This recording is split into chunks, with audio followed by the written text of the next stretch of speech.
சென்னையில் metro rail திட்டத்தின் 2ஆம் கட்ட பணிகளை விரைவுபடுத்த பட்ஜெட்டில் 12,000 கோடி ரூபாய் ஒதுக்கீடு செய்யப்பட்டுள்ளது.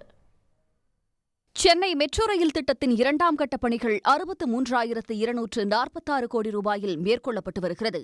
அந்த வகையில் பூந்தமல்லி முதல் கோடம்பாக்கம் வரையிலான உயர் வழித்தடம் அடுத்த ஆண்டு டிசம்பர் மாதத்தில் பயன்பாட்டிற்கு வரும் என பட்ஜெட் உரையில் அறிவிக்கப்பட்டுள்ளது. திட்டத்தை விரைந்து செயல்படுத்துவதற்காக 12,000 கோடி ரூபாயும் ஒதுக்கப்பட்டுள்ளது. அது மட்டுமின்றி கிளாம்பாக்கம் பேருந்து முனையம் வரை மெட்ரோ ரயில் திட்டத்தை நீட்டிப்பதற்கான விரிவான திட்ட அறிக்கை தயாரிக்கப்படும் என பட்ஜெட்டில் தெரிவிக்கப்பட்டுள்ளது. 63,246 கோடி ரூபாய் செலவில் 119 கிலோமீட்டர் தூரத்திற்கு 3 வழித்தடங்களில் துரிதமாக நடைபெற்று வருகின்றன. முதற்கட்டமாக பூந்தமல்லி முதல் கோடம்பாக்கம் வரையிலான உயர் வழித்தடம் வரும் 2025ஆம் ஆண்டு டிசம்பர் மாதத்தில் பயன்பாட்டிற்கு கொண்டுவரப்படும்.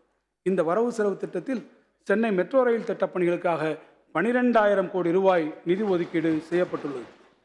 சென்னை பிராட்வே பேருந்து நிலையம் மற்றும் குரலகம் கட்டடம் அமைந்திருக்கும் இடத்தில் ஒருங்கிணைந்த பன்முக பேருந்து நிலையம் அமைக்கப்படும் என்று பட்ஜெட்டில் அறிவிக்கப்பட்டுள்ளது.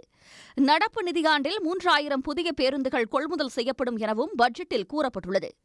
500 மின்சார பேருந்துகள் நடப்பாண்டு இயக்கத்திற்கு வரும் என்றும் கலைஞர் அறிமுகப்படுத்திய சிற்றுந்து திட்டம் விரிவுபடுத்தப்பட இருப்பதாக பட்ஜெட்டில் அறிவிக்கப்பட்டுள்ளது.